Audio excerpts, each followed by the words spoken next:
안녕하세요. 이상튜브입니다. 작년 8월에 국방부는 2021년에서 2025년 국방중기 계획을 발표하면서 3,600톤에서 4,000톤급 잠수함 3척을 핵잠수함으로 운영하겠다는 계획을 사실상 공개했습니다.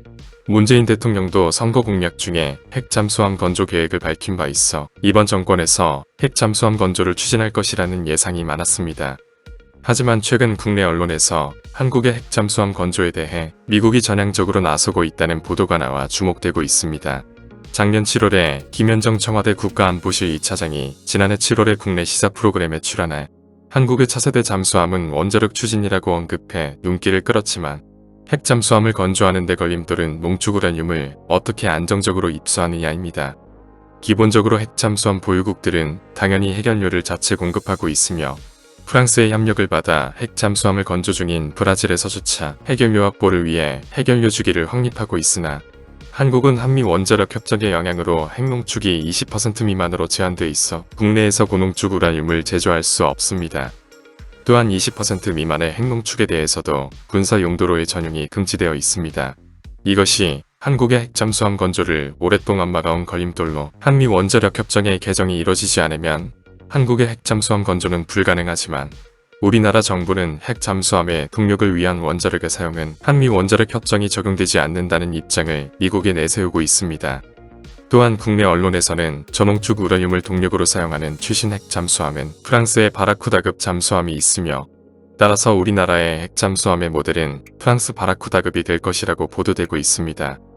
이런 여러가지 말들이 많은 가운데 국내 언론에서는 한국형 핵추진 잠수함이 서서히 모습을 드러내고 있으며 올해 초에 핵잠수함의 작전 요구 성능이 확정되었다고 밝혔습니다. 사업의 가장 큰 고비인 연료 문제에서도 진전을 보이고 있으며 올해가 가기 전에 한국형 핵잠 관련 공식 발표가 나올 조짐이 있다고 국내 언론에서 보도했습니다. 방위사업청은 올해 1분기에 장보고3 배치3의 ROC를 결정했으며 ROC는 무기의 성능 범위를 정하는 단계입니다. 장보고3 배치3의 ROC는 4,000톤급 핵추진 잠수함으로 개발할 계획입니다.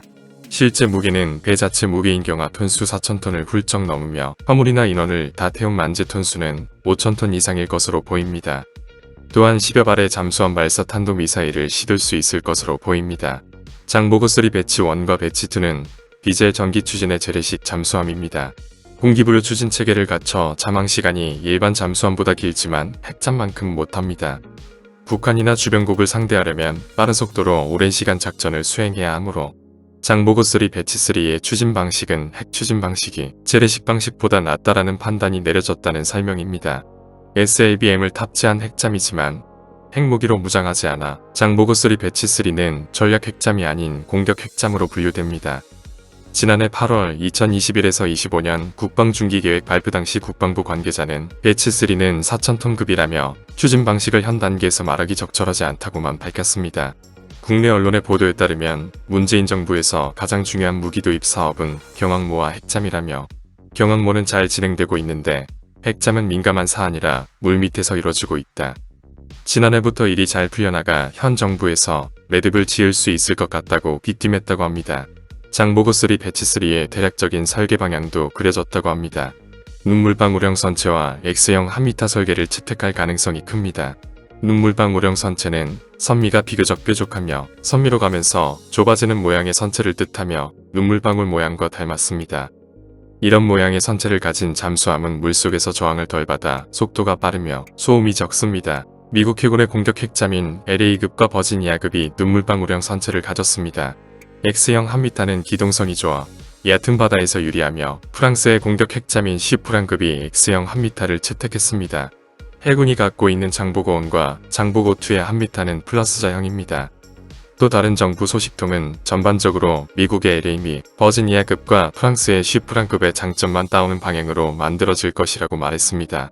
해군은 장보고3 배치1의 첫 잠수함인 도산 안창호함에서부터 6발의 SLBM을 운용하고 있습니다. 이 SLBM은 육군의 단거리 탄도미사일인 현무2B를 개량한 것입니다. 장보고3 배치1은 현무2B보다 더 크고 더 무겁고 더 멀리 나가는 현무4의 잠수함형이 들어갈 가능성이 큽니다. 지난해 시험 발사한 현무4에 대한 자세한 제어는 베일에 가려져 있습니다. 그러나 탄두 무게가 2톤이 넘어 지하 300m의 벙커를 파괴할 수 있는 미사일이라고 알려지고 있습니다. 하지만 문제는 앞서 말했듯 원자로와 해결료 확보입니다. 국산 핵잠수함을 바다에 띄우려면 예산과 기술, 원자로 및 해결료가 필요합니다. 예산과 기술은 그동안 잠수함 건조를 진행하며 많은 경험을 쌓아 문제가 되지 못합니다. 해군이 자주 국방 네트워크에 핵잠 도입 검토를 의뢰한 결과 핵잠 개발에 7년이 필요하며 비용은 한 척당 1조 3천억에서 1조 5천억 원인 것으로 나왔습니다. 한국은 장보고1과 장보고2, 장보고3 잠수함을 차례로 만들면서 관련 기술을 쌓아와서 부족한 기술은 국내 연구로 메우거나 해외에서 도입하면 됩니다. 하지만 관건은 핵잠의 심장인 원자로와 원자로를 가동할 해결료입니다. 핵잠의 원자로는 한국형 소형 원자로인 스마트를 고쳐 쓸 것으로 보입니다. 이 원자로는 옛 소련의 핵잠 원자로를 바탕으로 설계되었습니다. 하지만 스마트 원자로는 설계도에 머물러 있어서 상용화를 추진하고 있습니다. 석윤열 서울대 원자핵공학과 교수는 스마트 원자로를 바탕으로 한 한국형 핵잠 원자로는 4년 안에 시운전할 수 있다고 말했습니다. 일각에선 미국이나 영국, 프랑스와 같이 이미 핵잠을 스스로 건조한 나라로부터 기술과 노하우를 배워올 필요성이 나오고 있습니다. 특히 미국과의 협력은 필수적입니다. 특히 핵잠 원자로의 동력원인 해결료가 관건입니다. 노무현 정부 시절 362 사업단 단장을 지낸 문근식 경기대정치전문대학원 교수는 한국과 미국의 원자력 협정은 한국형 핵잠의 동력원을 구하는 길을 차단했다고 설명했습니다. 그동안 미국의 태도는 강경했습니다. 미 해군 해상체계사령부의 제임스 캠벨 프로그램 분석관은 2019년에 한 토론회에서 미국은 한국이 동맹국이라 하더라도 핵잠수함 기술을 내주지 않을 것이라고 말했습니다. 하지만 최근 한국의 주변 상황이 변하자 미국이 우라늄 제공을 전향적으로 검토하고 있다고 합니다. 한국은 그동안 미국에게 구형 핵잠의 대여 및 판매를 집요하게 요구했으나 미국은 자국의 전략자산인 핵잠수함을 해외에 판 전례가 없다는 이유로 거절했습니다. 그런데 국내 언론의 보도에 따르면 최근 미국 조야의 분위기가 달라지고 있다고 합니다.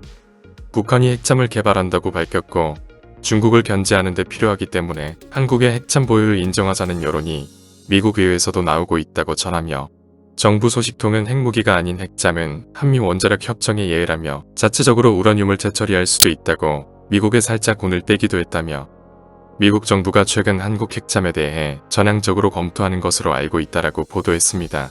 한미 양국은 매년 10월 말이나 11월 초에 열리는 한미 안보협의회에서 핵잠 문제를 본격적으로 논의할 가능성이 점쳐지고 있습니다.